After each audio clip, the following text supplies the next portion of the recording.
আজ মাননীয় প্রধান উপদেষ্টার সভাপতিত্বে রাষ্ট্রীয় অতিথি ভবন যমুনায় উপদেষ্টা পরিষদের একটি বিশেষ বৈঠক অনুষ্ঠিত হয়েছে।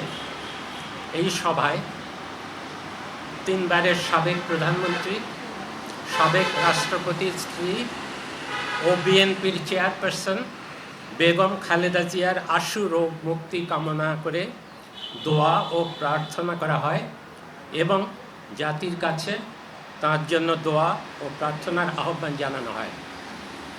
সভায় বেগম খালেদা জিয়ার বর্তমান শারীরিক অবস্থা বিবেচনায় হাসপাতালে তার নির্বিঘ্ন চিকিৎসা, প্রয়োজনে উন্নত চিকিৎসার জন্য বিদেশে নিয়ে যাওয়ার পরিকল্পনা, তার নিরাপত্তা ও যাতায়াতের সুবিধা এবং উচ্চ মর্যাদা বিবেচনায় তাকে রাষ্ট্রের অতি গুরুত্বপূর্ণ ব্যক্তি ভিভিআইপি ঘোষণা করার সিদ্ধান্ত নেওয়া হয়।